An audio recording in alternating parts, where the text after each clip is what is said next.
അബുദാബിയിൽ വെച്ച് പറഞ്ഞിരുന്നത് നിങ്ങൾ കൂടുതൽ പ്രതീക്ഷയായിട്ടൊന്നും സിനിമ കാണാൻ വരരുത്, നിങ്ങൾ ഒന്നും പ്രതീക്ഷിക്കാതെ വന്നാൽ നിങ്ങൾക്ക് സിനിമ ഇഷ്ടപ്പെടുമെന്നാണ് മമ്മൂക്ക പറഞ്ഞത്. ഇത്തരമൊരു ബ്ലാക്ക് ക്യാമ്പിന്റെ സിനിമയിലേക്ക് മമ്മൂക്ക വീണ്ടും എത്താനുള്ള ഒരു സാഹചര്യം എന്തായിരുന്നു? പ്രേക്ഷകർ എത്രമാത്രം പ്രതീക്ഷ വെക്കാതെ തന്നെ പോകും എങ്കിലും മമ്മൂക്കയുടെ പ്രതീക്ഷ പറയണത്?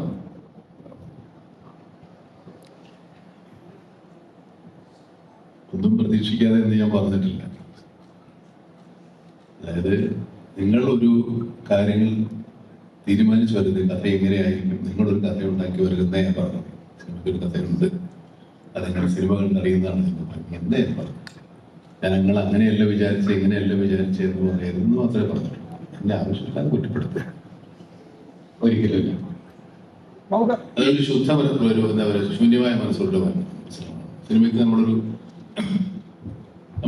ഈ ട്രailer കാണുമ്പോഴും പോസ്റ്റർ കാണുമ്പോഴും ഒക്കെ നമ്മുടെ മനസ്സിലേക്ക് ആൾക്കാർ ഡീകോഡ് ചെയ്തിട്ട് അങ്ങനെ ആയിരിക്കും ഇങ്ങനെ ആയിരിക്കും എന്നൊക്കെ പറയും. അതൊന്നും ആയിരിക്കണം എന്നില്ല, ചിലപ്പോൾ ആവാം, ഇല്ലെന്ന് ഞാൻ പറയുന്നില്ല. പക്ഷെ അതുകൊണ്ടൊരു സിനിമ കാണുമ്പോൾ നമുക്ക് അതിനുള്ള ത്രില്ല് നഷ്ടപ്പെട്ടു പോകുന്നു. അതുകൊണ്ടാണ് ഞാൻ പറഞ്ഞത്, നിങ്ങൾക്ക് വേണ്ടി ഞാൻ പറഞ്ഞത്. സിനിമ കാണുമ്പോൾ സിനിമ ഇനിയൊന്നും മാറ്റാൻ നോക്കിയല്ല, സിനിമ ഓൾറെഡി ആയിപ്പോയി. അപ്പോൾ അങ്ങനെ ആയിരിക്കാം, ഇങ്ങനെ ആയിരുന്നെങ്കിൽ എന്നൊന്നും പറഞ്ഞിട്ട് കാര്യമില്ല. അതൊക്കെ നമുക്ക് അങ്ങനെ ആഗ്രഹം തോന്നുന്നു മാത്രമേ ഉള്ളൂ. അതുകൊണ്ട് സിനിമ കാണാൻ വരുമ്പോൾ ഒരു തീരുമാനങ്ങളൊന്നും എടുക്കാതെ, ഞാനിപ്പോൾ ഒരു മലയാളത്തിലെ വാക്ക് എങ്ങനെ ടെലിക്ക് വല്ല പിടിയുണ്ട് അല്ല, നമ്മൾ സിനിമ കാണാൻ വരുമ്പോഴേ ഒരു മുൻവിധിയോടുകൂടി വരും. മുൻവിധി എന്ന് പറയുമ്പോഴും അത് കുറച്ചുകൂടെ പരുഷമായി പോകുന്നത്, ഒരു എന്തോ ഒന്ന് കാണാൻ വരുമെന്ന് തന്നെ നമ്മൾ വിചാരിക്കുന്നത് കാണാൻ വരുമെന്ന് വിചാരിക്കുക, അങ്ങനെയുള്ളൂ.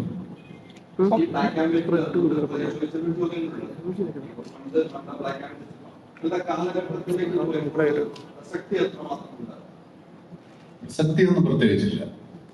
അത് ബ്ലാക്ക് ആൻഡ് വൈറ്റിൽ എടുക്കുക, ഇതൊരു കാലഘട്ടത്തിന്റെ സിനിമയാണ്. സിനിമ ഇല്ലാതിരുന്നൊരു കാലമായിരിക്കും അല്ലേ?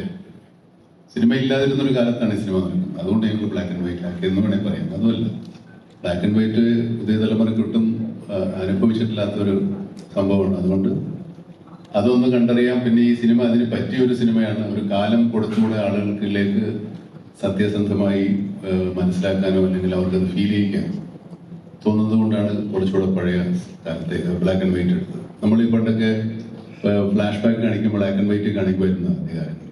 അങ്ങനെയാണ് ഞങ്ങൾക്ക് അതിൽ നിന്നൊരു പ്രചോദനം ഉണ്ടായത്. പിന്നെ ഒരുപാട് സിനിമകൾ വന്നിട്ടുണ്ട്, ഇപ്പോഴും സിനിമകൾ എടുക്കാതിരിക്കുന്നില്ല ആളുകൾ. ബ്ലാക്ക് ആൻഡ് വൈറ്റ് സിനിമ നമ്മുടെ ഒരു നൊസ്റ്റാൾജിയൊക്കെ അത് പല ബോളിവുഡ് സിനിമ, ഫിലിം മേക്കേഴ്സിനും ഒക്കെ ഉണ്ട്. വലിയ സിനിമകളിൽ ഓസ്കാർ അവാർഡ് കിട്ടിയ സിനിമകളൊക്കെ ഉണ്ട്. ഈ അടുത്ത കാലത്ത് 5-8 വർഷം മുമ്പ് ആർട്ടിസ്റ്റ് എന്ന് പറയുന്ന സിനിമ ബ്ലാക്ക് ആൻഡ് വൈറ്റ് 35 മകനാണ്.